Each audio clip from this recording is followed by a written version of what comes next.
ठीक है, जो भी प्रॉब्लम है आप मेरे को मैसेज में डालिए।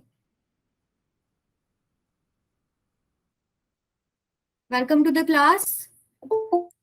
Krrish, Anita, Harshita, Vinita, sorry I am sorry, Vineet, Vanshika, सभी रिवाइज करके आए हो? लास्ट टाइम क्या पढ़ा था हमने? हाँ जी, क्या पढ़ा था लास्ट टाइम?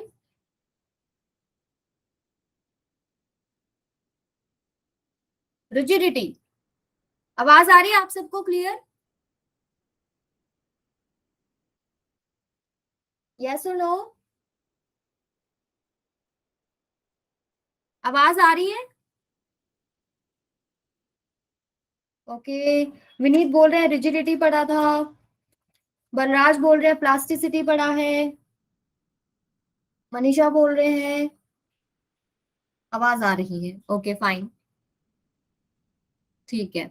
तो मैं आपके साथ स्क्रीन शेयर करती हूँ। ठीक है,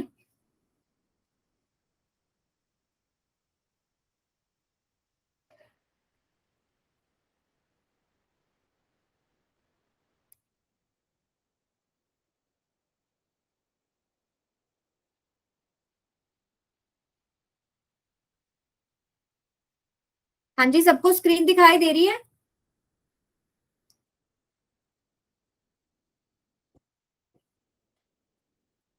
ठीक है, तो हमने लास्ट टाइम पढ़ा था रिजिडिटी, और हमने पाया कि no body is perfectly rigid. दूसरी चीज हमने पढ़ी थी इलास्टिसिटी। इलास्टिसिटी क्या था? आप में से कोई बताएगा इलास्टिसिटी क्या था? और एक हमने प्लास्टिसिटी पढ़ा था, और एक डायग्राम हमने डिस्कस किया था, यानी कि हमने इलास्टिसिटी को समझने का कोशिश किया था माइक्रोस्कोपिक लेवल पे।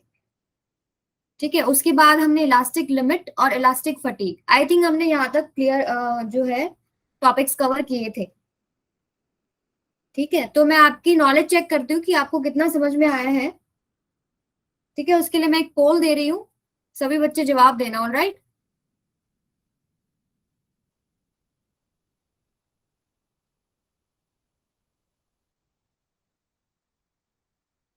चलिए इसका जवाब देंगे सभी। लेट मी चेक कि आपको कितना याद है, कितने टॉपिक्स आप रिवाइज करके आए हो। फटाफट इसका जवाब दीजिए सभी बच्चे। Which of the following is perfectly elastic body? Quartz, putty, mud और डॉ? हाँ जी, सभी बच्चे वोट करेंगे। अभी पता लग जाएगा कौन कौन पढ़ के आया है। सभी बच्चे, everybody, Abhishek, Krish, Balraj, Manisha and the remaining students. Ayush, आप भी वोट करिए बेटा। गुंजन, हर्षिता, पल्लवी, श्वेता, तनीषा, तनु, तान्या, सभी। Oh I am so sorry बलरा सॉरी हर्ष। हर्ष, ओके, एक दो बार में याद हो जाएगा ना। हर्ष, हाँ जी, जवाब करो सभी। अभी मेरे पास सिर्फ 6 वोट्स आए हैं क्वार्ट्स के लिए, एक वोट आया है मड के लिए, और 3 आए हैं फोर्थ ऑप्शन के लिए।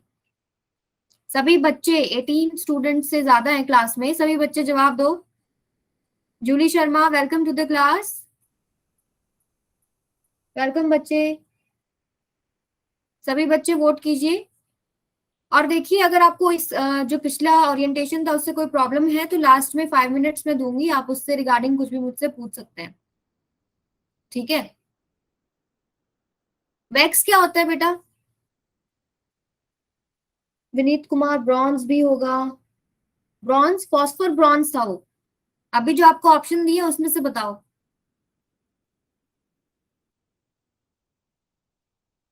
Paraffin wax is also a material जिसको आप अगर फोर्स देते हो तो वो अपना ओरिजिनल शेप एंड साइज को गेन नहीं करता, वो एक प्लास्टिक मटेरियल होता है। ठीक है, फॉस्फर ब्रॉन्ज विनीत बोल रहे हो, फॉस्फर ब्रॉन्ज भी हमने डिस्कस किया था, वो भी एक आपके पास नियरली इलास्टिक मटेरियल होता है। अभिषेक शर्मा, कोई प्रॉब्लम है तो बेटा इसमें मैसेज में डालो। हाँ जी, सबने वोट कर दिया, तो देखो कितने वोट्स आए हैं, अभी चेक करते हैं। क्वार्ट्स के लिए सबसे ज्यादा आए हैं, पुटी के लिए एक आया है, मड के लिए एक, नहीं फोस्फोर ब्रॉन्ज एक है बेटा, एक पूरा नाम है, ठीक है। मड के लिए एक है, और फोर्थ ऑप्शन आटा, उसके लिए 3 वोट्स आए हैं, ठीक है। तो इसका राइट आंसर क्या है? क्वार्ट्स। ये एक ऐसा मटेरियल है जो नियरली इलास्टिक है, ठीक है। तो इलास्टिक क्या था? जो भी बॉडी अपना ओरिजिनल फॉर्म को रिगेन करती है after the removal of external deforming force, वो होती है elastic bodies. And the property जो है ये बॉडी की, इसको इलास्टिसिटी कहते हैं। और प्लास्टिसिटी हमने करा था कि अगर वो डिफॉर्मिंग फोर्स आप हटाओ बॉडी पे से और अपना ओरिजिनल शेप साइज नहीं रिगेन करे, तो वो क्या होता है? प्लास्टिसिटी होता है। इलास्टिक लिमिट भी किया था हमने एक, इलास्टिक लिमिट क्या था? इलास्टिक लिमिट क्या था सभी बच्चे? आंसर कीजिए, what is elastic limit? Elastic limit वो मैक्सिमम डिफॉर्मिंग फोर्स था जहां तक जो बॉडी है वो इलास्टिक बिहेव करती है, ठीक है। उस फोर्स से अगर आप ज्यादा फोर्स लगा देते हो तो वो अपना इलास्टिसिटी जो है वो लूज करती है, उसमें कोई ना कोई परमानेंट डिफॉर्मेशन रह जाता है। Yes yes Manisha, you are right, उसमें कोई ना कोई परमानेंट डिफॉर्मेशन रह जाएगा। ये वो मैक्सिमम फोर्स है, ठीक है, जहां तक जो बॉडी है वो इलास्टिक बिहेव कर रही है। और इलास्टिक फटीग क्या था?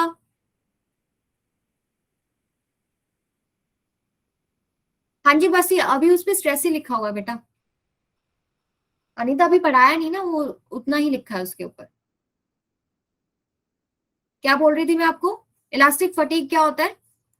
अगर आप रिपीटेडली जो है डिफॉर्मिंग फोर्सेस लगाते हैं, रिमूव करते हैं, स्प्रिंग जैसे एग्जांपल ले लो, स्प्रिंग आप खींच रहे हो, फिर आपने कंप्रेस करा, खींच रहे हो, कंप्रेस करा, तो जैसे हम थक जाते हैं ना, वैसे ही मटेरियल थक जाता है, तो वो अपना इलास्टिक बिहेवियर कम शो करने लगता है।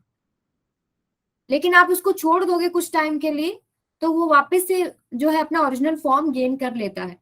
तो इलास्टिक फटीग क्या है? मटेरियल की थकावट, ठीक है। वो बार बार जब आप डिफॉर्मिंग फोर्सेस लगा रहे हो, हटा रहे हो, तो उसकी वजह से जो टेम्पररी लॉस है आपके पास इलास्टिसिटी में, उसको क्या बोलते हैं हम? इलास्टिक फटीग, ठीक है। तो आई थिंक आपको यहाँ तक सब क्लियर है। एक पोल मैं और देती हूँ, उससे मुझे और भी ज्यादा पता लग जाएगा। फटाफट जवाब दो सारे। Out of solid, liquid and gas which has maximum elasticity? हमने लास्ट टाइम एक जो डायग्राम डिस्कस किया था इंटरमॉलिक्यूलर फोर्सेस के बारे में, ठीक है, उसका कॉन्सेप्ट इस क्वेश्चन पे लगाइए और बताइए कि इनमें से कौन सा ज्यादा इलास्टिक होगा,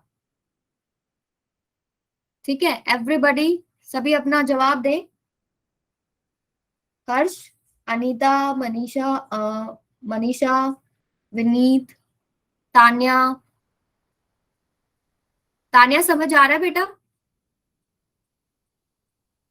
सबको समझ आ रहा है?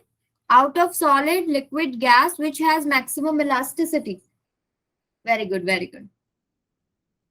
बताइए सभी, इंटरमॉलिक्यूलर फोर्सेस किस में ज्यादा होते हैं? सॉलिड में ज्यादा होते हैं, लिक्विड में होते हैं, गैस में होते हैं? सॉलिड में आई थिंक सबसे ज्यादा होते हैं, वो रिजिडली पैक्ड होते हैं, उन एटम्स को आप दूर लेके जाना चाहोगे तो वो एक दूसरे को अट्रैक्ट करते हैं, ठीक है, और पास लेके आओगे तो एक दूसरे को रिपेल करते हैं, तो वो अपनी ओरिजिनल फॉर्म को मेंटेन करके रखते हैं, जिनमें इंटरमॉलिक्यूलर फोर्सेस ज्यादा होते हैं। मैंने आपको बहुत सारा ही हिंट दे दिया है, अब भी आपने आंसर गलत दिया ना तो गलत बात है। मोहित दास सॉलिड, वेरी गुड। हर्ष ने भी सॉलिड। फटाफट सभी वोट कीजिए, एवरीबॉडी। विशाल, गुंजन, अभिषेक, सभी सभी बच्चे जवाब दो अपना, एटलीस्ट कुछ तो जवाब दो ना, जो भी आपको लग रहा है। अगर कुछ बच्चे नए हैं तो फिर भी आप 9th 10th में पढ़ चुके हैं ये चीजें। गुंजन ने सॉलिड लिखा है, वेरी गुड। तनिषा ने भी सॉलिड, जूली ने भी सॉलिड लिखा है, वेरी गुड वेरी गुड। विशाल ने कर दिया, ओके फाइन। क्या जवाब है विशाल आपका? सॉलिड, ओके, ठीक है। इसका मतलब आप सभी बच्चों को कॉन्सेप्ट क्लियर हो चुका है। जो हमने लास्ट टॉपिक पढ़ा था इंटरमॉलिक्यूलर फोर्सेस का, वो सबको समझ आ गया। इसका राइट आंसर सॉलिड ही है, वेरी गुड। आप सब पढ़ के आए हो और आपने कॉन्सेप्ट समझ लिया, अब हम आगे मूव ऑन कर सकते हैं। ठीक है, तो अगला मैं आपको जो है टॉपिक कराना शुरू करती हूँ। अभी अभी हम पढ़ेंगे स्ट्रेस। ठीक है, स्ट्रेस क्या होता है? लास्ट टॉपिक में हमने क्या पढ़ा था, एक रिकैप कर लेते हैं। हमने ये पढ़ा था कि आप जब डिफॉर्मिंग फोर्स किसी भी बॉडी पे, मान लीजिए ये एक बॉडी है, स्प्रिंग का ही एग्जांपल ले लेते हैं, उससे आपको जल्दी समझ में आएगा बात। देखिए, एक एक स्प्रिंग ले लेते हैं, स्प्रिंग इलास्टिक होता है ना? हाँ जी, स्प्रिंग इलास्टिक होता है। ये देखो, ये एक स्प्रिंग है। ठीक है, इस पे मैंने कोई वेट लगा दिया W1, तो ये इसको खींचेगा। ठीक है, इसको खींचेगा तो ये थोड़ा ऐसे लंबा हो जाएगा। ठीक है, अगर मैं अब इस पॉइंट पे ये डिफॉर्मिंग फोर्स जो है ये हटा दूं, तो ये अपना ओरिजिनल जो शेप है वो रिगेन कर लेता है, राइट? तो ये इलास्टिक हो गया। तो जब इस पे यहाँ पे एक वेट लगा हुआ था, हमने नीचे की तरफ एक फोर्स लगाया, तो इस स्प्रिंग के अंदर इंटरमॉलिक्यूलर फोर्सेस का जो कॉन्सेप्ट पड़ा, तो बॉडी क्या है कि अपना ओरिजिनल शेप चेंज नहीं होने देना चाहती, तो अपने अंदर एक फोर्स क्रिएट कर लेती है। ठीक है, वो फोर्स क्या होता है? Restoring force. समझ रहे हो सभी? रिस्टोरिंग फोर्स कहां से आया? जो बॉडी इंटरनली लगा रही है अपनी ओरिजिनल फॉर्म को मेंटेन करने के लिए। जब आपने कोई एक्सटर्नल फोर्स F अप्लाई किया, तो बॉडी जो लगा रही है वो होता है आपके पास क्या? Restoring force. तो स्ट्रेस क्या हो गया? रिस्टोरिंग फोर्स पर unit area is called stress. Stress को हम डिनोट करते हैं सिग्मा से। ये क्या बोल रहा है? Restoring force. इसको हम FR से डिनोट कर सकते हैं बाय एरिया। अब ये एरिया कौन सा है? देखो ये समझो, जैसे कि मैंने ये एक कोई भी रोड ले लिया है, मान लीजिए स्टील का ही ले लिया है। ठीक है, स्टील भी इलास्टिक है ना, सबने पढ़ा था। तो इसके ऊपर मैंने यहां पर एक फोर्स लगा दिया। ठीक है, अब इस जब हमने एक्सटर्नल फोर्स लगाया, तो बॉडी के अंदर एक फोर्स जनरेट होता है जिसको बोलते हैं हम रिस्टोरिंग फोर्स, जो अपनी पोजीशन और अपनी फॉर्म को मेंटेन करके रखना चाहता है। ठीक है, अब ये फोर्स किस एरिया पे लग रहा है? इस पे लग रहा है ना। तो आपके पास डेफिनेशन के अकॉर्डिंग क्या है कि ये जो बॉडी के इंटरनली फोर्स लग रहा है, रिस्टोरिंग फोर्स, डिवाइड बाय जिस एरिया पे आपने यहाँ एक्सटर्नल फोर्स लगाया है, ये होता है आपके पास स्ट्रेस। और इक्विलिब्रियम कंडीशंस पे क्या होता है? इक्विलिब्रियम कंडीशंस पे क्या होता है?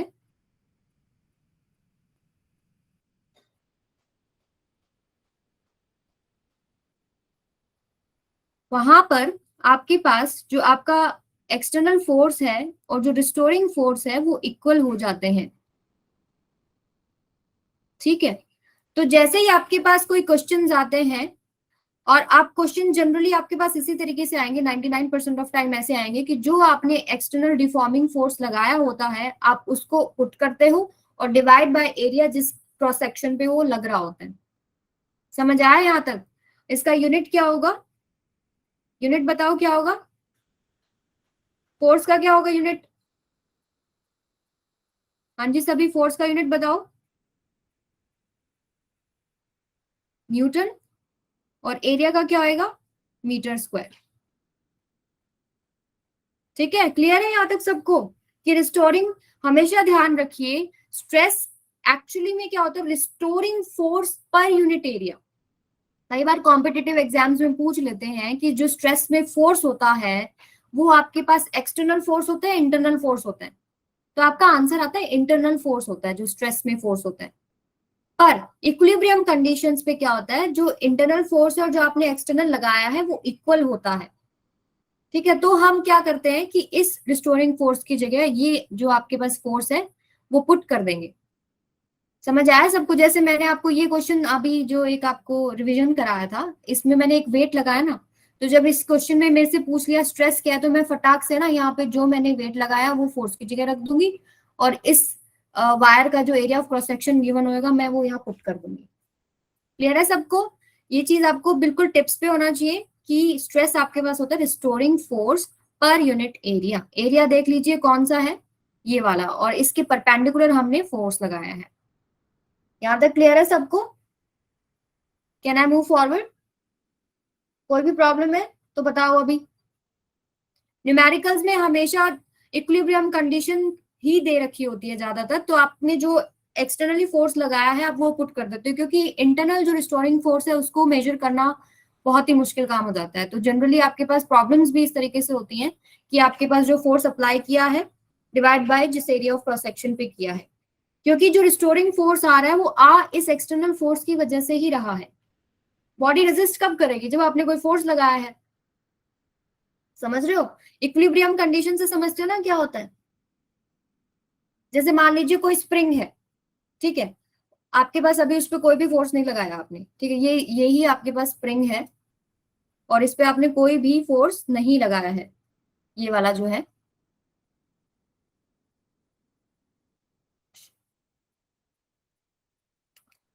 हाँ जी,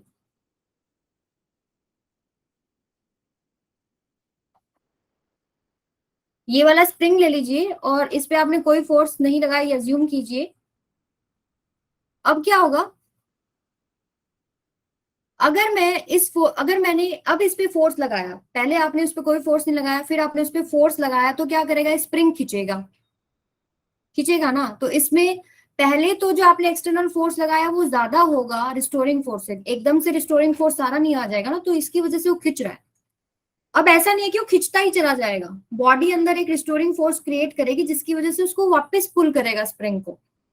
ठीक है, एक ऐसा पॉइंट आएगा जहां पर वो एक बार ऊपर नीचे होके आपके पास एक जगह पे स्टेबल हो जाएगा। वो होती है इक्विलिब्रियम कंडीशन, जहां पे आपके पास एक्सटर्नल फोर्स और रिस्टोरिंग फोर्स इक्वल हो जाता है। समझ गए सारे बच्चे?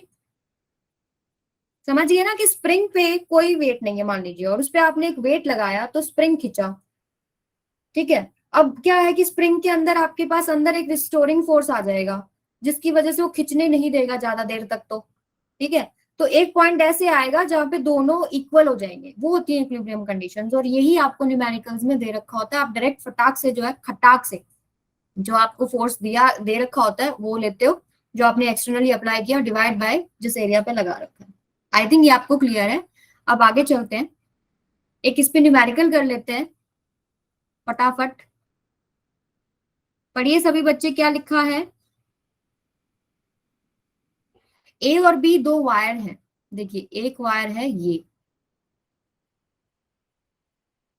ठीक है, और एक वायर है ये।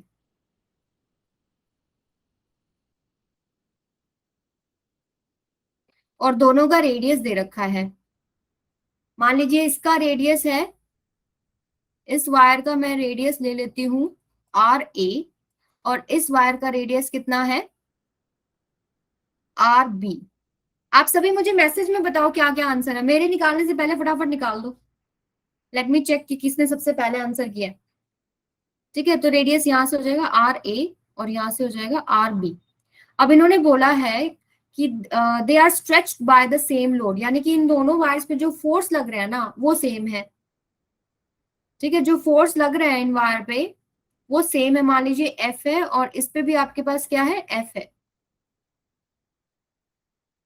ठीक है, समझ रहे हो सभी? और इसमें इसमें एक कंडीशन दिया है, radius of A is twice that of B. मान लीजिए आर ए जो है ट्वाइस ऑफ आर बी है। ये कंडीशन इस्तेमाल होएगा अपना आंसर निकालने के लिए। अब मैं आपको फॉर्मूला आपने अभी पढ़ा ही है, स्ट्रेस क्या होता है? फोर्स पर यूनिट एरिया। ठीक है, दोनों वायर्स के लिए फटाफट सभी बच्चे, no Ayush your answer is wrong, try it again. दोनों वायर्स के लिए निकालते हैं। ए के लिए फोर्स कितना है? एफ। एरिया कितना हो जाएगा नीचे जिसपे फोर्स लगाया है आपने? कितना हो जाएगा? पाई आर ए स्क्वायर। ठीक है, सिमिलरली आप बी के लिए निकालिए। एफ, फोर्स तो सेम है दोनों वायर पे, तो एफ ही हो गया, पाई आर बी स्क्वायर। अब फटाफट से इस कंडीशन को पुट करेंगे, R A equals to 2 R B. यहाँ पर इक्वेशन नंबर 1 में आप ये वाली पुट कर दीजिए। ठीक है, तो आपके पास क्या आ जाएगा, sigma A equals to force by में पाई 2 RB का स्क्वायर, ये कितना हो जाएगा, F बाय में 4 पाई RB स्क्वायर। कृष्ण ने आंसर दिया डी, नहीं बेटा गलत है, दोबारा ट्राई करो। अभिषेक ने बी, अभिषेक का आंसर ठीक है। अब देखो F बाय में पाई RB स्क्वायर, इसको क्या पुट कर सकते हो आप, ये चीज पुट कर सकते हो ना। ठीक है, तो सिग्मा ए किसके इक्वल हो गया, 1/4 टाइम्स ऑफ सिग्मा बी। ठीक है, तो इससे आंसर क्या निकल जाएगा, stress of B is equal to 4 times stress of A. I hope this is clear to you. ठीक है, कौन सा आंसर हो गया, कौन सा आंसर हुआ, हाँ जी 4 times that on A. Jyoti B नहीं, हाँ जी हाँ बी, सॉरी बी है। ठीक है, आ गया समझ में, दो आपको वायर दी है, दोनों में एक रिलेशन दे दिया रेडियस का। ठीक है, और इन्होंने बोला कि दोनों पे जो लोड है, यानी लोड मतलब फोर्स जो है वो सेम है। ठीक है, तो इन्होंने पूछा बी पे बताओ भाई कितना स्ट्रेस होएगा। स्ट्रेस का हमको पता ही है कि फॉर्मूला क्या होता है, फोर्स पर unit area.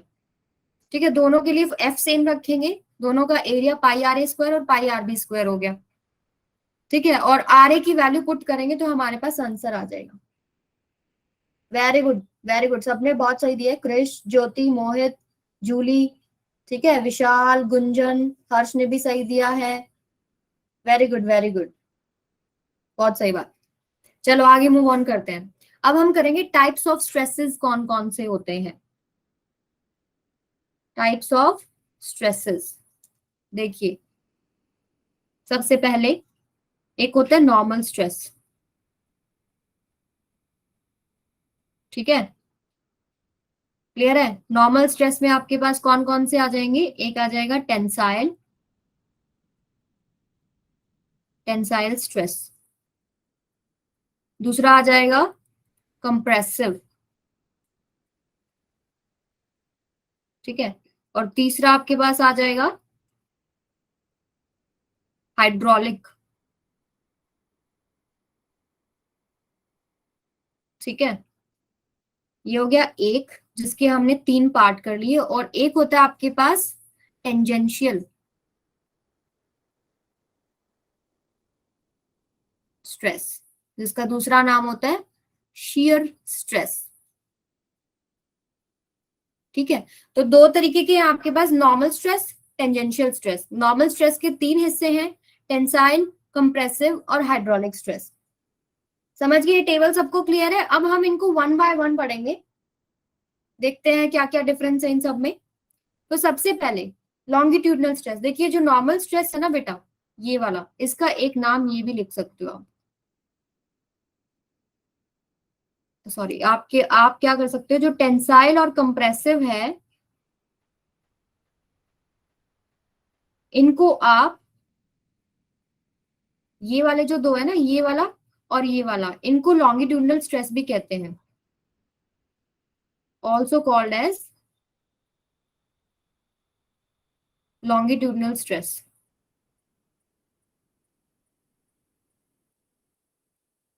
I hope this is clear to you. Normal stress के 3 पार्ट है, टेंसाइल, कंप्रेसिव, हाइड्रोलिक, और जो टेंसाइल और कंप्रेसिव है उसको लॉन्गिट्यूडनल भी कहते हैं। ठीक है, तो अब हम पढ़ेंगे सबसे पहले लॉन्गिट्यूडनल स्ट्रेस। अब जैसे ये नॉर्मल स्ट्रेस में आता है, नॉर्मल स्ट्रेस क्या होता है, जैसे कोई भी आपके पास, ये आपके पास अगर वायर है कोई भी, तो इस पे मैं फोर्स लगा रही हूँ ना, तो ये नॉर्मली, नॉर्मल लग रहा है, नॉर्मल मतलब परपेंडिकुलर है ना, ये यहाँ इससे परपेंडिकुलर है ना ये, तो दिस इज नॉर्मल स्ट्रेस। ठीक है, तो लॉन्गिट्यूडनल स्ट्रेस नॉर्मल स्ट्रेस क्यों है, क्योंकि परपेंडिकुलर फोर्स लगता है to the area of the body. अब देखो टेंसाइल को समझने की कोशिश करते हैं। टेंसाइल स्ट्रेस में क्या होता है, मान लीजिए यही एक मेरे पास जो है वायर है, ये हो गया। ठीक है, और अगर मैं इन पे फोर्स लगाऊं ऊपर की तरफ और इधर, दोनों तरफ से खींचू, जैसे यही पेन है और अगर मान लो यही है, ये बॉडी है, अगर मैं इसको ऐसे खींच रही हूँ, ऊपर नीचे खींच रही हूँ, तो क्या हो रहा है, इसका जो जो भी पार्ट है बॉडी का, वो क्या है, खिंचाव महसूस कर रहा है। और इसकी वजह से क्या होगा, इसकी वजह से क्या होगा बताइए, क्या चीज चेंज होगी, लेंथ चेंज हो जाएगी ना, क्या चीज चेंज होएगी, लेंथ। तो इसकी कुछ ना कुछ मान लीजिए लेंथ बढ़ जाएगी। क्लियर हुआ सबको, कि जब हम खींच रहे हैं उसको ऊपर नीचे से, तो उसका लेंथ में जो इंक्रीज हो रहा है, उस अब ये जो फोर्स दिया आपने, इसकी वजह से जो स्ट्रेस क्रिएट हो रहा है, उसको टेंसाइल स्ट्रेस कहते हैं। क्लियर हुआ सबको, हाँ जी क्लियर है। जैसे ये बॉडी है और मैंने इस पे एक एक्सटर्नल फोर्स लगाया ऊपर नीचे, अब मैं दोनों तरफ से इसको फोर्स लगा रही हूँ, तो ये क्या है, खिंचती है, इसका हर एक एरिया ऑफ क्रॉस सेक्शन एक खिंचाव महसूस करेगा, और खिंचने की वजह से जो है इसकी लेंथ बढ़ेगी। ठीक है, फॉर्मूला वही रहेगा आपके पास, फोर्स पर यूनिट एरिया, ये क्या होगा, फोर्स पर यूनिट एरिया ही रहेगा। फोर्स जो आपने अप्लाई किया है और एरिया ऑफ क्रॉस सेक्शन क्या है, यही वाला, ये वाला, ये सारे सेम है ना, आपका यूनिफॉर्म बॉडी है, तो एरिया ऑफ क्रॉस सेक्शन यही रह जाएगा। समझ गए, इसमें क्या हो रहा है, इंक्रीज इन लेंथ। जब आपके पास फोर्सेस इस तरह लग रहे हैं कि लेंथ में इंक्रीज हो रहा है, तो उस टाइम जो स्ट्रेस डेवलप होता है उसको हम टेंसाइल स्ट्रेस कहते हैं। अब कंप्रेसिव स्ट्रेस देखिए क्या होता है, कंप्रेसिव स्ट्रेस समझो सारे जने, देखो कंप्रेस करो, अभी तो खींच रहे थे तो लंबा हो रहा था, ठीक है, अब कंप्रेस करूं, अगर ऊपर नीचे से दबाऊंगी, तो वो चीज ऐसे आपके पास जो है लेंथ है वो डिक्रीज होएगी ना। ये मान लो ये है, इसी तरीके से सिमिलर, अगर मैं फोर्स लगाऊं तो ये डिक्रीज होगी ना लेंथ। मान लीजिए कि आपके पास कितनी डिक्रीज हुई,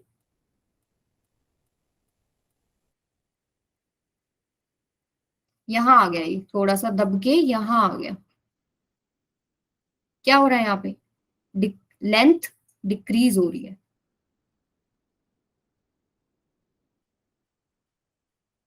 ठीक है, तो स्ट्रेस क्या है, वही सेम फोर्स पर यूनिट एरिया ही रहेगा, जो आपने फोर्स अप्लाई किया होगा, और ये जो एरिया है, लेकिन क्या हो रहा है कि इसमें लेंथ डिक्रीज हो रही है, यानी कि इस तरीके का फोर्स लग रहा है आपका एरिया ऑफ क्रॉस सेक्शन पे, कि लेंथ डिक्रीज हो रही है, और उस टाइम जो स्ट्रेस डेवलप होता है, वो क्या होता है, कंप्रेसिव स्ट्रेस होता है।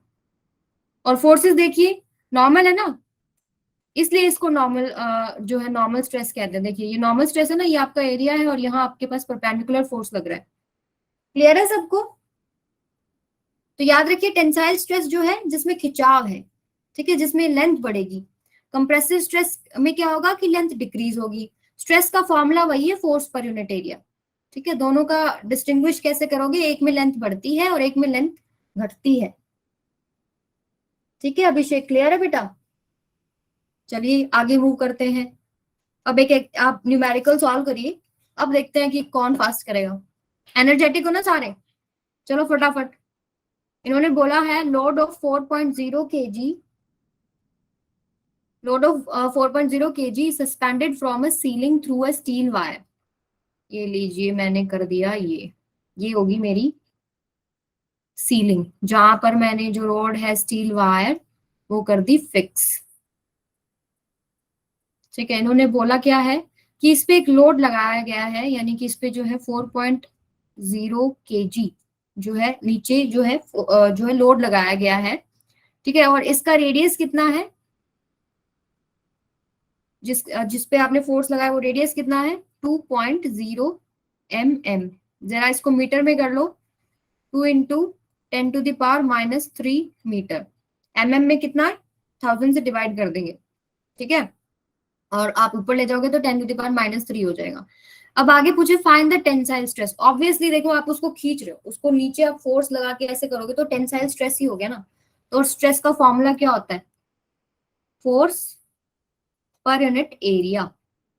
फोर्स कितना हो गया, ये 4 इंटू में जी की वैल्यू आपको गिवन है, ये देखो 3.1 पाई, डिवाइडेड बाय में एरिया कितना हो जाएगा पाई, रेडियस कितना है 2 ×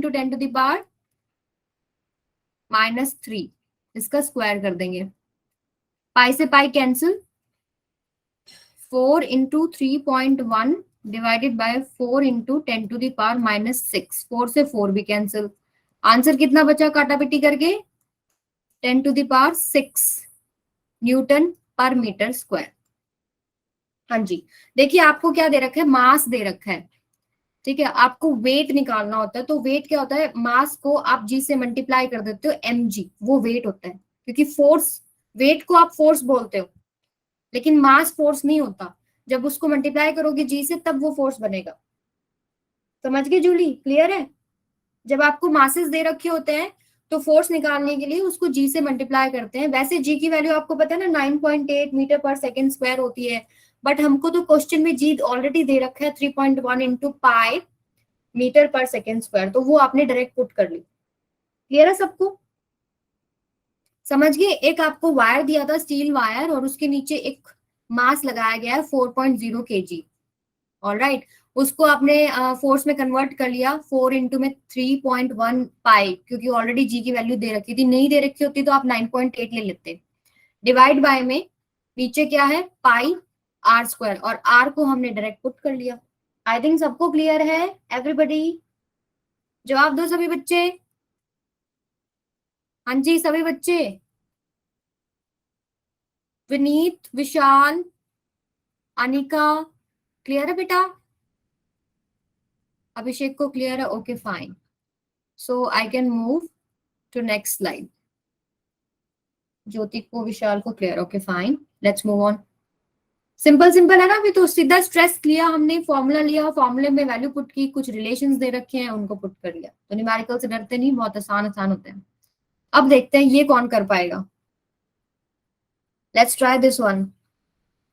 चलो कॉपी पेन उठाओ, लिखो जरा। One end of uniform wire of length L and weight W is attached rigidly to a point in the roof and the weight W1 is suspended from its lower end.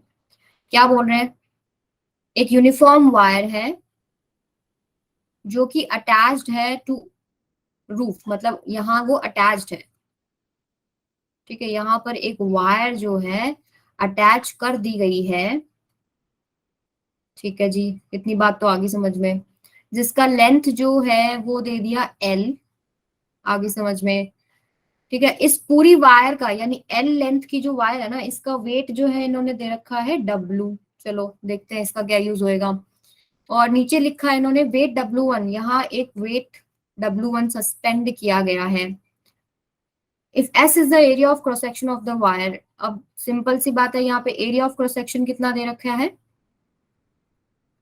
S, ये वाला जो area ना, ये S दे रखा है। The stress in the wire at a height 3L/4, stress निकालना है यहां पर, ये हाइट कितनी हो जाएगी? 3L/4, यहां पर स्ट्रेस निकालना है आपको। स्ट्रेस क्या था? देखिए स्ट्रेस क्या था, फोर्स पर यूनिट एरिया। अब निकालना कहाँ है? यहां निकालना है, ठीक है। एरिया तो चलो सेम हो गया, एरिया तो चलो कोई दिक्कत ही नहीं है, एस पुट कर देंगे। फोर्स कितना लोगे? पहले क्या होता है, हम एक्सटर्नली फोर्स अप्लाई कर रहे थे ना नीचे, वो तो चलो दे रखे है W1। जब हम यहाँ कर रहे थे तो सीधा ये ले लिया, पर आप यहाँ कर रहे हो तो इसके नीचे जितना भी है, यानी कि जो रोड का भी वेट होगा वो भी आपको लेना पड़ेगा, ठीक है। कैसे निकालोगे इस वेट को? L लेंथ का वेट W है, यूनिट लेंथ का कितना हो जाएगा? W/L। और आपको जो ये लेंथ दे रखी है इसका कितना हो जाएगा? 3L/4 का, W/L इंटू 3L/4। L से L गया, ये कितना गया? 3W/4। आई थिंक ये क्लियर है सबको, ठीक है। तो आपके पास जो ये वाला वेट है और ये वाला वेट है, ये टोटल फोर्स हो जाएगा। गुरु प्रसाद बोल रहे हैं मेरा मोबाइल स्विच हो गया था। इट्स ऑल राइट बेटा, आपको रिकॉर्डेड भी मिलेंगे, आप वहां भी देख सकते हो, ठीक है। तो आपके पास टोटल फोर्स कितना हो जाएगा? W1 जो नीचे दिया हुआ है प्लस 3W/4 डिवाइडेड बाय में एरिया, एरिया कितना हो जाएगा? ये वाला एरिया कितना हो जाएगा? यूनिफॉर्म रोड है ना आपकी, तो यही वाला एरिया S हो जाएगा। क्लियर है सबको? तो सी इज द राइट ऑप्शन। इसमें कोई भी प्रॉब्लम है तो बताओ, कोई भी प्रॉब्लम है? I hope this is clear to you all.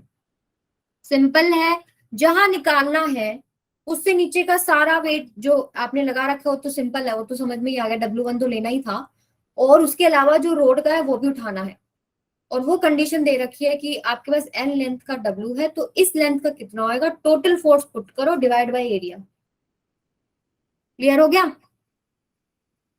Manisha मैं क्या बता रही हूँ बेटा, देखो आपके पास जो हम पीछे कर रहे थे, क्या कर रहे थे, जो फोर्स अप्लाई किया जिस एरिया पे करा, फोर्स बाय एरिया हो गया। फोर्स W1 तो है ही है, जो वेट W1 है वो एक फोर्स हो गया, लेकिन बोला यहाँ है इसके ऊपर निकालना है, यहाँ निकालना है, समझ रहे हो? यहाँ निकालने के लिए इस रोड का भी तो वेट हो गया ना, वो निकाल लो और प्लस W1 कर दो और डिवाइड बाय S हो जाएगा। आई होप आप करके देखना, समझ नहीं आया तो नेक्स्ट क्लास में डिस्कस करेंगे। ठीक है, शेयरिंग स्ट्रेस पे आ जाते हैं। अभी हमने पीछे कौन सा करा था, लॉन्गिट्यूडनल स्ट्रेस, ये किया था ना, ये देखो लॉन्गिट्यूडनल स्ट्रेस, जिसमें लेंथ में चेंज हो रहा है आपका कोई ना कोई। एक था टेंसाइल और एक था कंप्रेसिव, फोर्स इस तरीके से खींच के लगा रहे हो, दबा रहे हो उसको, दो तरीके के स्ट्रेस बन रहे थे, लेंथ में चेंज हो रहा था, इसलिए उसको लॉन्गिट्यूडनल कहते हैं। ठीक है, अब नेक्स्ट पे चलते हैं, अगला है शियरिंग स्ट्रेस। शियरिंग स्ट्रेस क्या होता है, it comes into picture when force is parallel to the cross sectional area. देखो अगर आपके पास ये है, कोई भी आपने सिलेंडर ले लिया, ठीक है, और अगर मैं इस पे कोई फोर्स अप्लाई कर रही हूँ यहां पर, अभी तक कहाँ कर रही थी, इस एरिया ऑफ क्रॉस सेक्शन की परपेंडिकुलर, अब मैं कहाँ कर रही हूँ, यहां इस एरिया की पैरेलल। ठीक है, इस एरिया की पैरेलल फोर्स अप्लाई कर रही हूँ, समझ गए? तो स्ट्रेस क्या था, फोर्स पर यूनिट एरिया, लेकिन यहाँ एरिया कौन सा है, which is parallel to this force. ठीक है, ये होता है शियरिंग स्ट्रेस। इसकी वजह से क्या होगा, आपकी बॉडी ओरिजिनल जगह से थोड़ा खिसक जाएगी। मान लीजिए ये जो ये वाला जो पार्ट है ना, ये आपका रिजिडली फिक्स्ड है यहाँ पर, ये तो कहीं नहीं मूव करेगा, इसको हमने ऐसे जोड़ दिया यहाँ पे, और ऊपर पैरेलल जब आप फोर्स लगाओगे तो आपके पास क्या होगा, ये ऐसे थोड़ा खिसक जाएगा। ठीक है, क्लियर हो गया? किसी एंगल फाई से ये खिसक गया, और कितना खिसका, वो हम डेल्टा एक्स ले लेते हैं, समझ गए? इसको यूज करेंगे आगे, अभी के लिए समझो कि जब आप एरिया ऑफ क्रॉस सेक्शन की पैरेलल फोर्स लगा रहे हो ना, तो आपके पास शियरिंग स्ट्रेस है, इसमें शेप चेंज हो जाती है। उसमें क्या हो रहा था, आपके पास लेंथ चेंज हो रही थी, इसमें क्या, इसका थोड़ा शेप चेंज हो जाएगा। क्लियर है सबको? हाँ जी, और वही फॉर्मूला क्या रहेगा, एफ बाई ए, बस ए का ध्यान रखना है, विच इज पैरेलल।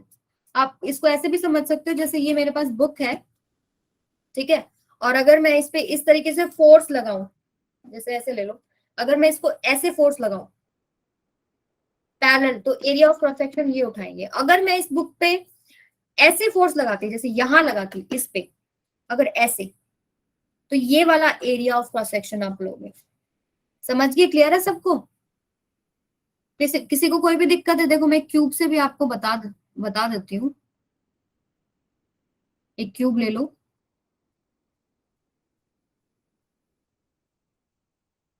देखो अगर मैंने यहां लगाया force parallel to this surface area, तो ये एरिया लोगे। अगर क्यूब है तो क्यूब में तो सारा ही केस ऐसा हो गया, लेकिन मान लो अगर आपके पास थोड़ा अलग शेप होता, आपके पास ऊपर से लंबा होता, तो ये ध्यान रखो कि किस एरिया की पैरेलल लगा रहे हो। समझ गए? यूनिट्स वही रहेंगे, न्यूटन पर मीटर स्क्वायर, बस एरिया ध्यान रखना। लॉन्गिट्यूडनल और शेयरिंग में यही फर्क है, वो नॉर्मल लग रहा था एरिया के, और ये पैरेलल लग रहा है। हाँ जी, ये क्वेश्चन है, शेयर स्ट्रेस कॉजेज व्हाट, अभी आपने पढ़ा है लॉन्गिट्यूडनल और ये शेयर वाला। अब बताओ शेयर स्ट्रेस में क्या होगा, डिफॉर्मेशन, एलोंगेशन, कॉन्ट्रैक्शन या distortion? Balraj is saying A, Jyoti Singh A, everybody please answer कीजिए। देखो बता देती हूँ मैं आपको सभी, इलोंगेशन तो है नहीं। शेयर स्ट्रेस क्या था, ये था शेयर स्ट्रेस बेटा। एक बार मैं, मेरा चार्जिंग जा रहा है बेटा, एक सेकेंड।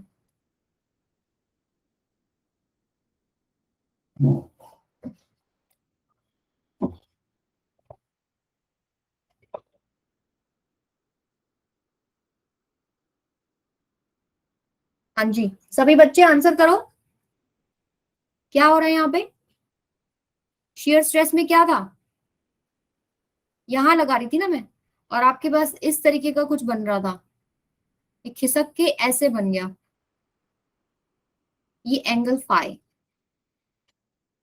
ठीक है, Abhishek is right, answer is distortion. Elongation तो है नहीं, लंबा तो हमने कुछ खींचा नहीं, फोर्स कहाँ लगा? पैरेलल टू एरिया, तो इलोंगेशन नहीं है। ठीक है, अगर फोर्स यहां लगते हमारे पास इस तरह, तो मैं बोलती कि कॉन्ट्रेक्शन है भाई, कंप्रेस होएगा। अगर आपके पास इस तरफ लगता तो होता इलोंगेशन। डिफॉर्मेशन क्या होता है कि कोई परमानेंट चेंज इन डायमेंशन अगर हो जाते हैं, परमानेंट शेप साइज में कोई चेंज हो जाता है। ठीक है, तो डिस्टॉर्शन है, ये है एंगुलर डिस्टॉर्शन, कि उसका शेप थोड़ा सा डिस्टॉर्ट हो गया, एंगुलर डिस्टॉर्शन। ठीक है, तो आंसर ये भी नहीं है, ये भी नहीं है, और ये भी नहीं है, आंसर है डिस्टॉर्शन, एंगुलर डिस्टॉर्शन। ठीक है, ये आपको एंगल दिख रहा है ना फाई, इस एंगल से आगे खिसक बॉडी, शेप डिस्टॉर्ट होगी बाय सम एंगल फाई, तो इसका आंसर क्या हो जाएगा? Angular distortion. I hope this is clear to you. सबको क्लियर है? Give me a thumbs up. Clear है सबको? मनीषा को क्लियर है, वेरी गुड वेरी गुड। बाकी सभी बच्चे बताओ। Very good, okay fine, I can move forward then. चलो, अब आ जाते हैं, अभी हमने दो स्ट्रेस किए, शेयर स्ट्रेस और लॉन्गिट्यूडनल स्ट्रेस। लॉन्गिट्यूडनल में लेंथ वाला था, शेयर में जो शेप वाला चेंज हो रहा है, जो पैरेलल टू एरिया लग रहा है। थर्ड आपके पास आता है वॉल्यूम। वॉल्यूम और बल्क स्ट्रेस क्या होता है ये देखो।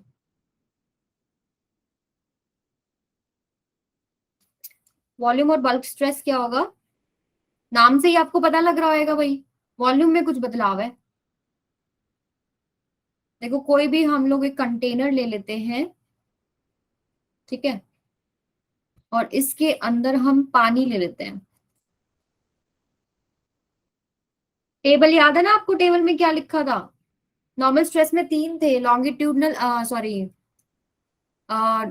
टेंसाइल, कंप्रेसिव, ठीक है, और थर्ड क्या था? वॉल्यूम। हाइड्रोलिक नाम लिखा था मैंने, इसका नाम हाइड्रोलिक भी होता है। ठीक है, इसमें हमने थोड़ा पानी लिया,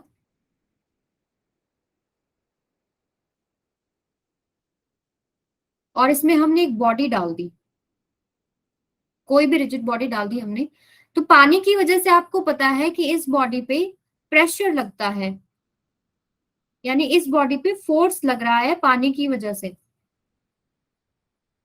आया समझ में? ठीक है, परपेंडिकुलर, नॉर्मल क्यों बोला है हमने इसको? क्योंकि नॉर्मल टू द सरफेस लग रहा है, ये इस यूनिट एरिया पे नॉर्मल है, ये इस यूनिट एरिया पे नॉर्मल है, ये इधर है, इधर है। तो आपके पास फ्लूइड्स की वजह से, यानी लिक्विड्स की वजह से, कोई भी ऑब्जेक्ट पे चारों तरफ से फोर्स लग रहा है। इसकी वजह से क्या होएगा? नाम पढ़ो जरा, क्या होएगा? इसका वॉल्यूम कुछ ना कुछ डिक्रीज हो सकता है ना, लेकिन आपको नॉर्मल लाइफ में ना दिखता नहीं है, बहुत माइक्रोस्कोपिक लेवल का डिक्रीज होता है।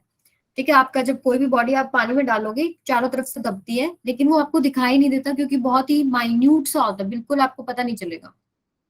और जैसे कि हमने पूछा, हर एक बॉडी का अपनी फॉर्म को मेंटेन करने का मतलब ऐसे रहता है कि मुझे तो वैसे ही रहना है, रिस्टोरिंग फोर्स आ जाता है ना उनके अंदर।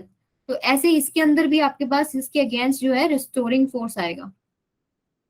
तो जब ये रिस्टोरिंग फोर्स आएगा तो स्ट्रेस आ गया, क्या होगा? फोर्स पर यूनिट एरिया, जो आपके पास अंदर से बॉडी जो है बाहर की तरफ फोर्स लगा रही है, डिवाइड बाय में एरिया।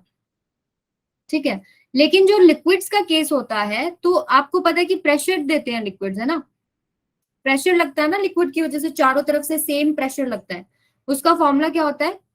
फोर्स पर यूनिट एरिया ही होता है ना, जो टोटल फोर्स लग रहा है डिवाइड बाय एरिया। तो आप इस केस में इन वॉल्यूमेट्रिक ओनली आप क्या लिख सकते हो? इसको प्रेशर। ठीक है, इसको आप पी से डिनोट कर सकते हैं। ठीक है, लेकिन अगर मान लीजिए यहीं पर एक मैंने बॉल ली होती, जो अंदर से क्या है, उसमें एयर है, ठीक है, और बाहर से जो है पानी की वजह से उस पर लग रहा है प्रेशर, और अंदर से जो है इसमें बाहर की तरफ लग रहा है रिस्टोरिंग फोर्स। अंदर से भी एक प्रेशर लग रहा है, बाहर से भी एक प्रेशर लग रहा है, तो आप यहाँ पर जो है इसको सेकंड फॉर्म जो है इसकी उसको रिप्रेजेंट करते हो डेल्टा पी से, यानी प्रेशर क्या हो जाएगा, बाहर वाला जो है माइनस जो अंदर वाला हम ले लेते हैं पी नॉट। समझिए सभी, क्लियर है सबको? इन वॉल्यूमेट्रिक और बल्क स्ट्रेस में आप क्या करते हो कि फ्लूइड की वजह से एक प्रेशर लगता है जिसका फॉर्मूला होता है फोर्स पर यूनिट एरिया, ठीक है। और मटेरियल की प्रॉपर्टी है कि वो अपनी शेप या फॉर्म को चेंज नहीं होना देना चाहता, तो उसके अंदर एक रिस्टोरिंग फोर्स आएगा बाहर की तरफ, यानी उसमें एक स्ट्रेस आ गया फोर्स पर unit area, which is equal to this pressure जो आपके पास लिक्विड लगा रहा है। ठीक है, आया समझ में? क्लियर हुआ सबको? तो हम इस पर्टिकुलर केस में इसको प्रेशर के इक्वल पुट कर सकते हैं। और आपको पता है कि बॉडी के अंदर भी एक प्रेशर होता है, तो आपके पास नेट जो प्रेशर निकलेगा वो क्या आएगा, पी माइनस पी नॉट। आप इसमें भी देख सकते हो, मान लीजिए ये कोई बॉडी है इनिशियल स्टेज में, इसमें क्या, इसको अगर आपने फ्लूइड में डाल दिया तो इस पे चारों तरफ से क्या लगेगा, फोर्स लगेगा, which is perpendicular, that's why it's called normal stress also. ये देख रहे हो आप, ये फोर्स लग रहा है इसकी बॉडी के परपेंडिकुलर सब डायरेक्शन में, इसकी वजह से उसका वॉल्यूम डिक्रीज होगा। ठीक है, तो इसके अंदर चेंज इन वॉल्यूम होता है, जैसे लॉन्गिट्यूडल में चेंज इन लेंथ था, शेयर में चेंज इन शेप था, यहाँ पे चेंज इन वॉल्यूम है। देखो शेप, उसका ओरिजिनल शेप देखो, ये क्यूब था, इस पे आपने कुछ लगाया, इसका ओरिजिनल शेप मेंटेन्ड है ना, समझ रहे हो ना? क्लियर है सबको? क्लियर हो गया वॉल्यूम और बल्क स्ट्रेस एवरीबॉडी? सब बच्चों को क्लियर हुआ? हर्ष को क्लियर है? गुंजन, हाँ जी, Mohit, Pallavi, please participate in the class guys, जो आंसर नहीं कर रहे हैं, सो दैट आई नो कि आपको क्लियर हुआ है नहीं, and I will help accordingly. जैसे आपको जरूरत होगा मैं रिपीट भी कर दूंगी, नो प्रॉब्लम।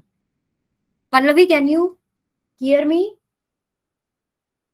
ओके बेटा, please participate so that I know कि आपको समझ में आ गया, आपके लिए ही आए हम। विशाल,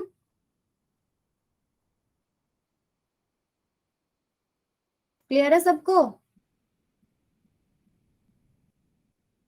okay, very good, so I can move forward then.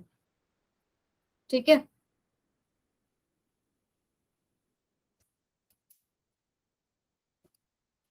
चलिए आगे मूव करते हैं। तो तीन तरीके के स्ट्रेस हमने पढ़े, कैसे आपको डिफरेंशिएट करना है उनमें कि फोर्स कौन से एरिया पे कहाँ लग रहा है। पहला आपने पढ़ा लॉन्गिट्यूडनल स्ट्रेस, जिसमें आपके पास जो है नॉर्मल लग रहा है to the area of the body. फिर आपने पढ़ा शियर स्ट्रेस, जिसमें पैरेलल लग रहा है आपके बॉडी पे जो है फोर्स। फिर आपने पढ़ा बल्क, जिसमें जब आप फ्लूइड में कोई बॉडी डालते हो तो चारों तरफ से उस पर एक पर्टिकुलर फोर्स लगता है, which is in magnitude equal to the pressure applied by the fluid on the body. I think यहाँ तक सबको क्लियर है।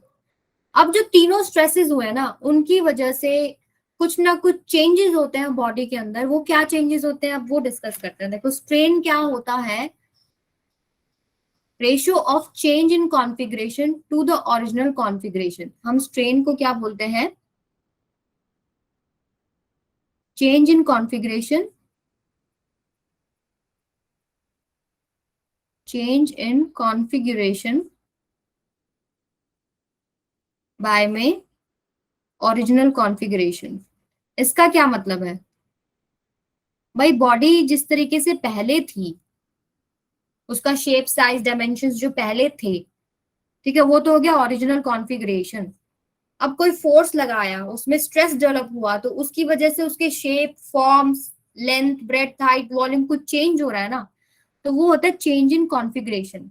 अब इसके तीन टाइप है कि क्या क्या चेंज हो रहा है, उसके हिसाब से हम इनको अलग अलग तरीके से पढ़ेंगे। तो स्ट्रेन को सिंपल भाषा में आपको क्या बोलोगे, change in configuration by original configuration of the body. Clear है सबको? इसको हम ई से रिप्रेजेंट करते हैं। देखिए अब इसमें आपको मैं बता देती हूँ कि स्ट्रेन जो होता है वो आपके पास यूनिटलेस होता है। स्ट्रेन क्या होता है, यूनिटलेस। अब वो क्यों होता है वो अभी आगे देखो कैसे आपको समझ में आएगा। सबसे पहले पढ़ते हैं longitudinal stress. Longitudinal sorry strain, longitudinal stress याद है ना सबको? लॉन्गिट्यूडनल स्ट्रेस क्या था कि आप बॉडी पे क्या कर रहे थे, फोर्स लगा रहे थे normal to the area of this cross section, ऐसे लगा रहे थे ना फोर्स, या फिर एक इस तरीके से लगा रहे थे। इस केस में क्या हो रहा है, जब ये वाला फोर्स लग रहा है तो इस केस में क्या होता है, क्या होता है बताओ, लेंथ चेंज होती है ना। ठीक है, आप वायर्स देते हो, वायर्स कितनी पतली होती हैं, उसमें तो आप विड्थ और ब्रेड्थ तो देखते ही नहीं, आप उसकी लेंथ है, लेंथ अगर वायर को आप खींचोगे दोनों तरफ से, ठीक है, तो क्या होगा उसमें, क्या होगा बताओ, वायर को खींचोगे तो लेंथ चेंज होती है। तो इस ये जो दोनों केसेस है ना, टेंसाइल स्ट्रेस हो गया जैसे, और ये कौन सा था, कंप्रेसिव स्ट्रेस, ओ सॉरी मैंने उल्टा कर दिया, राइट, ये वाला है टेंसाइल स्ट्रेस और ये वाला है कंप्रेसिव स्ट्रेस।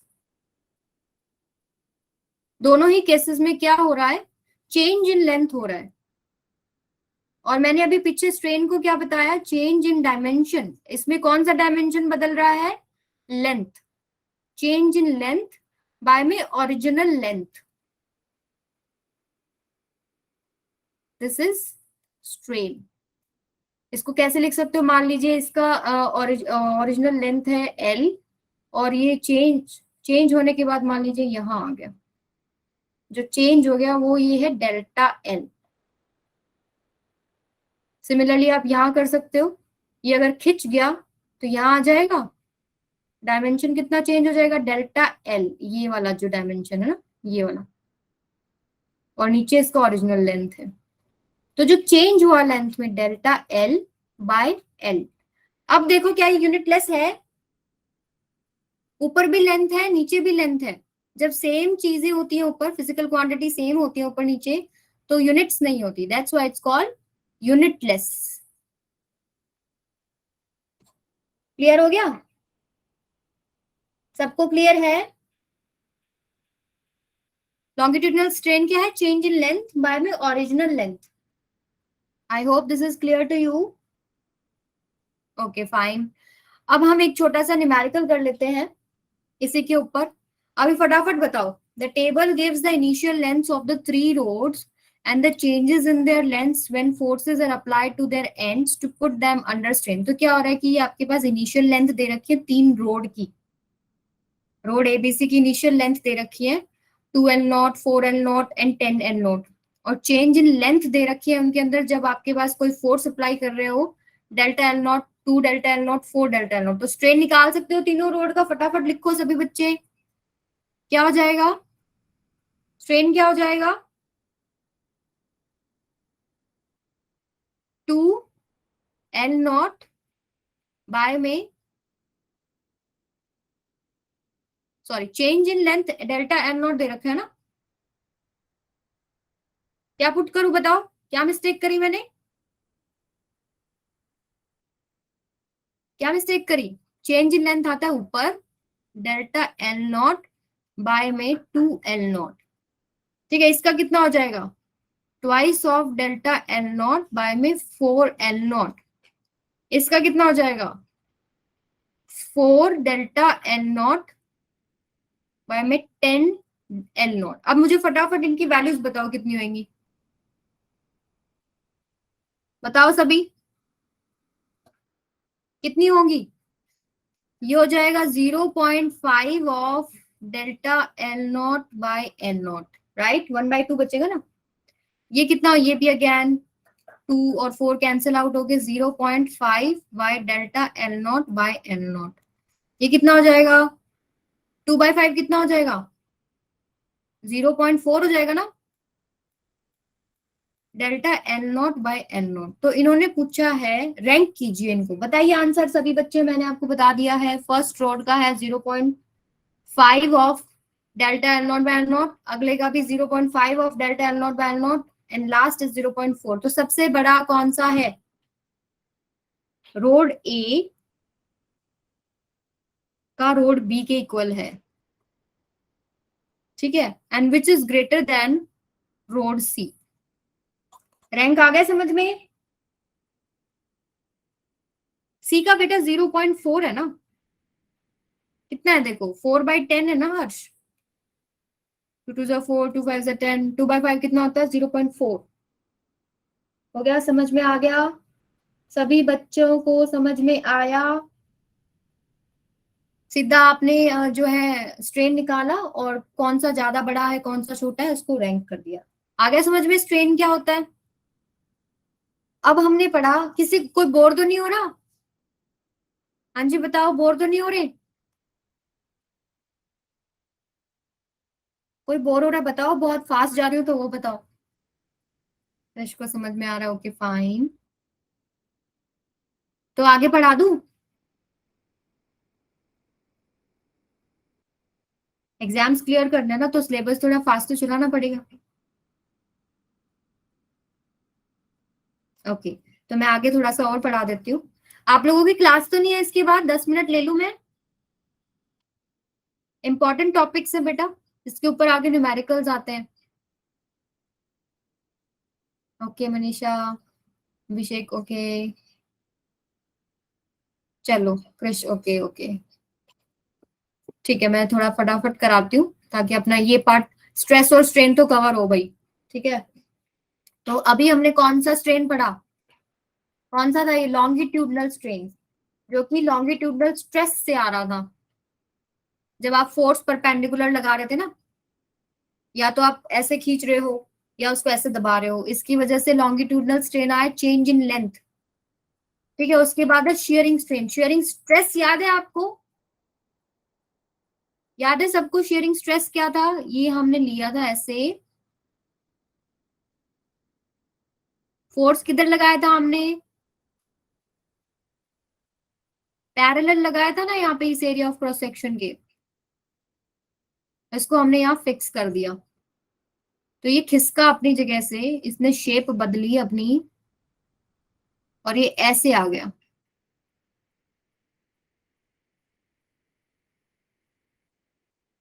ठीक है, ये एंगल फाई से खिसक गया। ठीक है, और ये जो रिलेटिव डिस्प्लेसमेंट है बिटवीन दीज फेसेस वो कितना आ गया?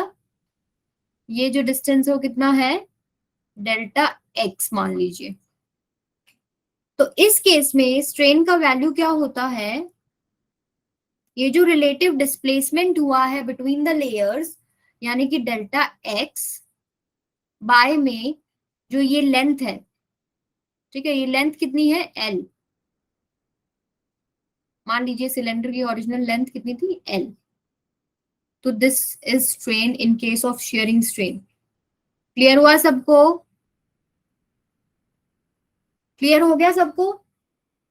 शेयरिंग स्ट्रेन का जो शेप बदली थी ना आपने, ये एक पर्टिकुलर फोर्स लगाया था parallel to the area of cross section A, तो क्या बदला था? तो वो एक एंगल फाई से खिसक गया। तो रिलेटिव डिस्प्लेसमेंट जो नीचे और ऊपर वाले लेयर में हो गया डेल्टा एक्स डिवाइड बाय में जो ओरिजिनल लेंथ थी। क्लियर है सबको? अब मुझे यूं बताओ, अगर मैं ये जो है, अगर मैं ये वाला ट्राइंगल ले लूं, तो टेंजेंट फाई मुझे निकाल के बता सकते हो कितना होगा? What is tangent phi? Perpendicular by base कितना होएगा? ये 90 डिग्री है, ठीक है। परपेंडिकुलर क्या है? डेल एक्स बाय में बेस कितना है? एल।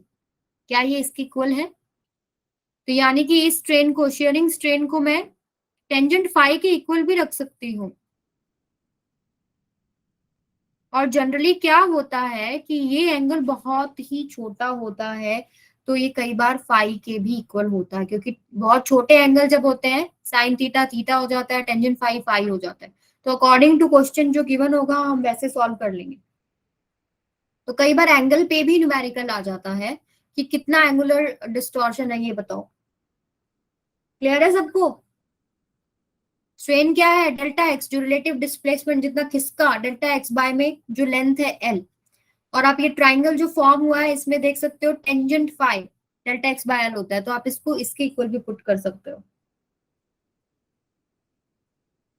हाँ जी, ये फाई जो है ये आप एंगुलर डिस्टॉर्शन, एंगुलर स्ट्रेन बोल सकते हो आप इसको।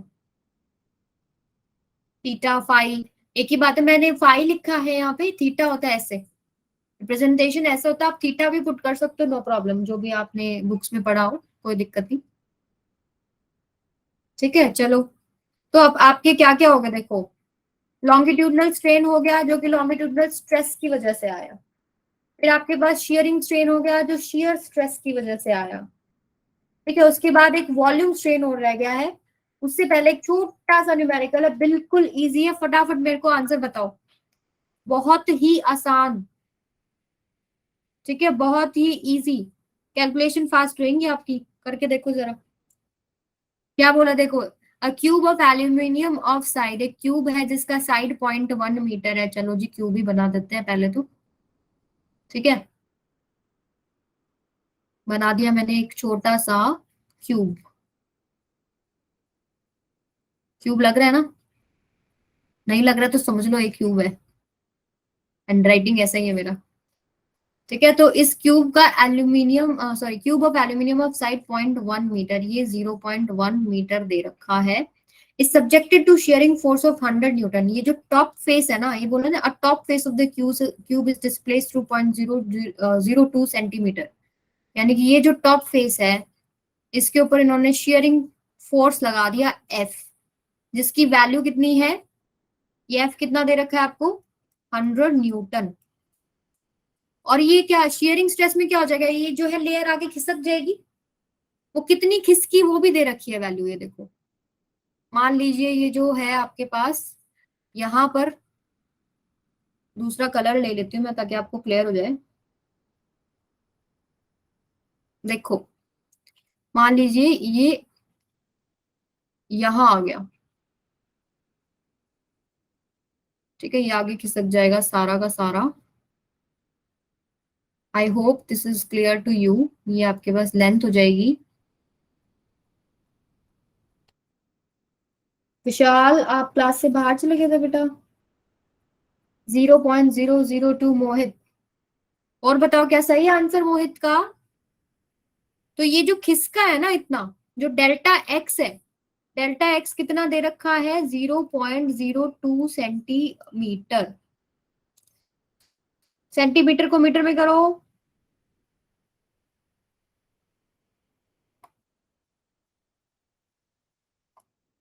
कितना हो जाएगा ये? सेंटीमीटर को मीटर में कर लो,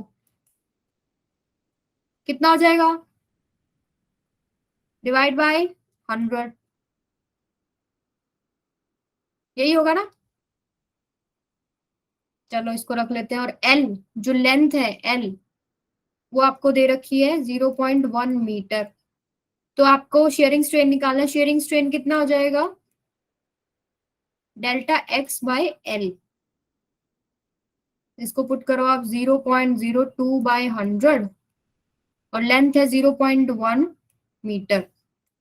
0.02, 100, ऊपर ले जाओ, पॉइंट हटा लो, 10 आ गया, ये चला गया, ये गया, एक जीरो बचा, इसको लिख लीजिए 0.002। और आपको पता है कि स्ट्रेन की कोई यूनिट नहीं होती है, तो आंसर राइट। किस किस का सही है? कोई बात नहीं बेटा, नेटवर्क इशू हो गया, कोई नहीं, रिकॉर्डेड देख लेना, कुछ मिस हो गया तो। बहुत इजी है वैसे टॉपिक्स अपने अभी। जूली का ठीक है, ओके, हर्ष का भी ठीक है, अभिषेक का, मोहित का भी ठीक है। Very good, very good. सभी बच्चों ने सही जवाब दिया है। इसका मतलब आपको कॉन्सेप्ट समझ में आ गया ना। डेल्टा एक्स क्या है, एल क्या है, स्ट्रेन कैसे निकालोगे, डिवाइडिंग द बोथ। ठीक है, अब ये हमारे पास है लास्ट स्ट्रेन। लास्ट स्ट्रेस कौन सा करा था हमने? वॉल्यूमेट्रिक स्ट्रेस किया था ना। वॉल्यूमेट्रिक स्ट्रेस में क्या था? क्या था वॉल्यूमेट्रिक स्ट्रेस में? आपने क्या किया था? एक सेकेंड रुको।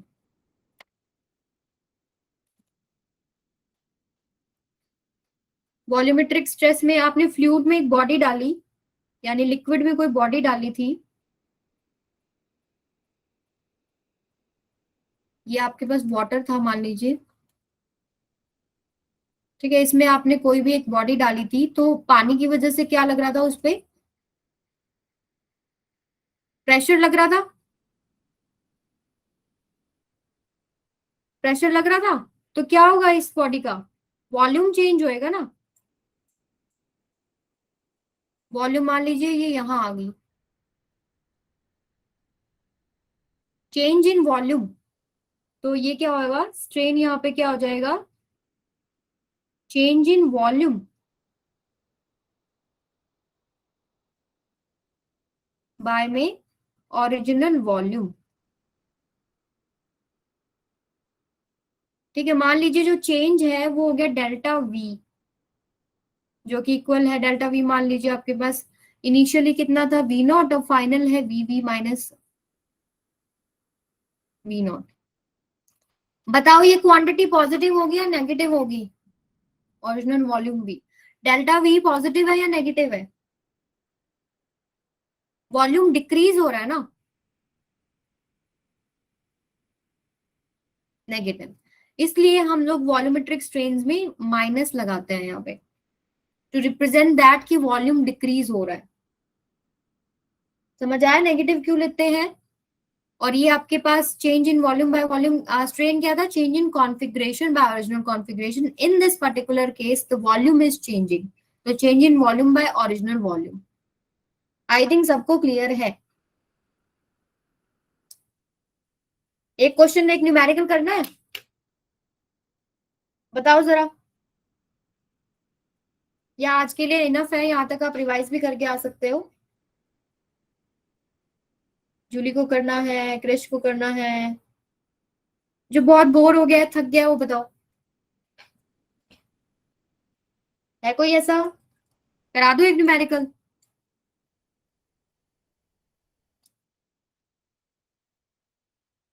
चलो ऐसे करते हैं, नेक्स्ट क्लास में करेंगे, ठीक है। बताओ, मैं माइक्रोफोन ऑन कर देती हूँ, चलो बात कर लेते हैं थोड़ी।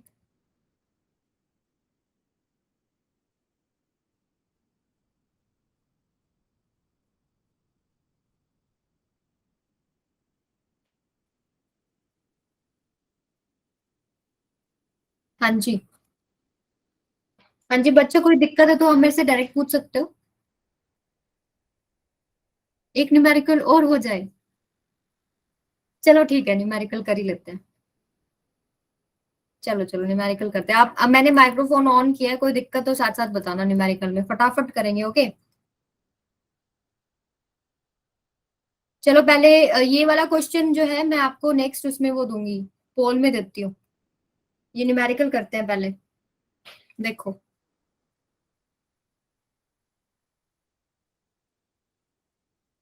देखो क्या दे रखा है, a mild steel wire of length 2L and cross sectional area A is stretched well with in elastic limit. ठीक है, तो इन्होंने बोला है माइल्ड स्टील वायर, ओके ठीक है भाई, इन्होंने बोला है कि एक स्टील वायर है इस तरह, ऑलराइट, जिसका लेंथ इन्होंने दे रखा है 2L। सबको समझ में आ रहा है, यस और नो, समझ में आ रहा है सबको, yes ma'am. Good. Yes ma'am. तो इसमें इन्होंने क्या दे रखा है, 2L। इसके बाद इन्होंने इसका एरिया ऑफ क्रॉस सेक्शन भी दे रखा है, ए भी गिवन है,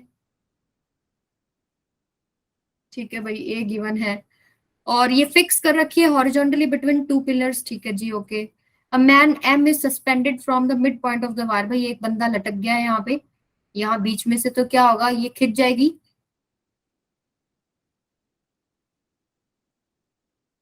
उसको भी और कोई काम नहीं था, वायर पे लटक गया।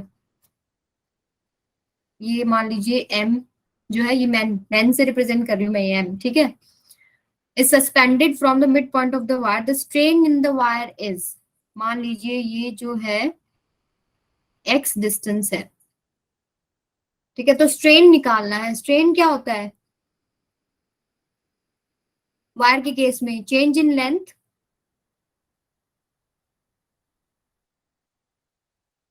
बाय में ओरिजिनल लेंथ। ओरिजिनल कितनी है यहाँ पे, ये 2L होगी ना ओरिजिनल, चेंज क्या हो जाएगा फिर, ये देखो, आपके पास एक ये वायर यहाँ आ गई ना, ये खिंच गई ना ऐसे, इसको ए पॉइंट लिख लेते हैं, इसको बी लिख लेते हैं, इसको ओ लिख लेते हैं। तो आपके पास ए ओ प्लस ओ बी को अगर हम माइनस कर दें, इसमें से माइनस कर दें हम लोग ए बी, तो क्या आपके पास एक चेंज इन लेंथ नहीं होगा, यहाँ तक क्लियर है सबको? हाँ जी बच्चे बोलो, यस और नो? Yes ma'am. ठीक है, वेरी गुड। अब मुझे बताओ, क्या ये ए ओ बी इक्वल नहीं होंगे? भाई मिड पॉइंट से आपने खींच दिया, वायर तो सेम ही है ना। अब मुझे ए ओ बता दो कैसे निकाल लोगे। इतनी सी कहानी है इस न्यूमेरिकल की, और कुछ नहीं है। ये perpendicular, Pythagoras theorem. Pythagoras theorem, right. तो अब निकाल के दिखाओ। अब ये टोटल 2l है, तो ये आपके पास l हो जाएगा मिड पॉइंट तक, और ये मैंने आपको x दे दिया ना, तो आपके पास AO किसके इक्वल हो जाएगा? Under root L X square plus X square. L square, right. और OB भी इसी के इक्वल है, इज इक्वल टू OB। तो इसमें अगर हम पुट करते हैं तो twice of under root X square plus L square minus में 2l। यहां तक की कहानी समझ में आ गई सभी बच्चों को? Yes, ma'am. ये क्या है? चेंज इन लेंथ, जिसको हम डेल्टा एल से रिप्रेजेंट करते हैं। ये क्या है? डेल्टा एल बाय में जो ओरिजिनल लेंथ है। ओरिजिनल लेंथ कितनी है? 2l। अब इसको थोड़ा सिंप्लीफाई कर लेते हैं, जो ये वाला केस है ना, इसको थोड़ा सिंप्लीफाई करते हैं। आप यहाँ पे 2l कॉमन ले सकते हो।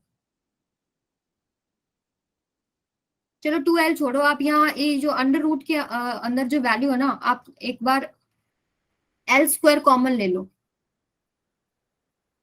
तो क्या आ जाएगा? 2, क्या आएगा बताओ? 1 plus X square by L square की पावर 1/2, और बाहर कितना आ जाएगा? l माइनस में 2l। यहां तक समझ में आ गया? समझ में आया बेटा? हमें कैसे किया? चलो अभी बताते हैं, स्टेप बाय स्टेप मेरे साथ करते जाओ, नहीं बहुत टाइम लग जाएगा इसमें। देखो यहां तक तो क्लियर है ना सबको? पाइथागोरस Yes, जो हमने ma'am. लगाया, ठीक है, वैल्यू पुट किया कि ए और ओबी के इक्वल है, तो twice of this value minus में 2l, ये आपका चेंज इन लेंथ है। क्लियर है यहां तक? अब मैं क्या यस कर रही मैम। हूँ कि ये वाला जो पार्ट है ना, ये वाला, ये जो अंडर रूट में वैल्यू है, मैं एल स्क्वायर को कॉमन ले रही हूँ। तो जब आप एल स्क्वायर कॉमन लोगे, तो रूट की वजह से एल स्क्वायर बाहर एल होके आएगा, बाहर जो वैल्यू आएगी वो एल आएगी ना। Yes ma'am. ठीक है, एल स्क्वायर आप कॉमन ले रहे हो, यहाँ तो 1 ही बच जाएगा, यानी ये वाला 1। यहाँ एक्स स्क्वायर के साथ तो एल स्क्वायर है ही नहीं, तो डिवाइड में एल स्क्वायर आ जाएगा। Yes ma'am. ठीक है, क्योंकि आप जब इसको वापस मल्टीप्लाई करोगे तो यही चीज बनती है। तो एल स्क्वायर जब आप कॉमन ले रहे हो, तो अंडर रूट की वजह से एल स्क्वायर तो एल बन गया, जो कि मैंने ये लिख दिया, और ये एल स्क्वायर तो बाहर पूरा ही निकाल दिया, तो यहाँ तो बच गया 1, और यहाँ पे कोई एल स्क्वायर वैल्यू नहीं थी, तो डिवाइड में एल स्क्वायर कर दिया। क्लियर है? और ऊपर मैंने अंडर रूट को 1/2 पुट कर दिया। क्लियर है? Yes ma'am. अब इसको थोड़ा सा सिंप्लीफाई करके बताओ मुझे क्या आएगा, बताओ। बाइनोमियल थ्योरम पढ़ी है ना सबने? पावर को आगे लेके आ सकती हूँ मैं? 1 yes plus ma'am. 1/2 x square by L square, ठीक है, और माइनस में 2l। यहां तक क्लियर हो गया सबको? ठीक है, समझ में आ रहा है? यस और नो तो बोलो। Yes ma'am. ठीक है, ठीक Yes, है, ma'am. ठीक है। अब मैं थोड़ा सा यहाँ इसको सिंप्लीफाई करके लिखती हूँ, अपना सारा स्पेस यूज हो गया है। एक बार इसको हटाते हैं, इसको सीधा लिखते हैं। बोलो, साथ साथ बोलो। अब क्या होगा, जैसे अगर मैं इस 2l को इस ब्रैकेट के साथ पूरा मल्टीप्लाई कर दूं, तो 2l प्लस में एक्स 2 से स्क्वायर 2 तो कट हो जाएगा। एल स्क्वायर नहीं, सॉरी, एल ही आ जाएगा ना, एक एल से एल तो कट ही गया, यस मैम। और माइनस में 2l, तो 2l से 2l कट गया, क्या बचा आपके पास फाइनल? एक्स स्क्वायर बाय में एल। ये आपके पास क्या है? चेंज इन लेंथ, यानी कि ये चीज आ गई हमारे पास एक्स स्क्वायर बाय में एल। और ओरिजिनल लेंथ कितनी है? 2l। 2l।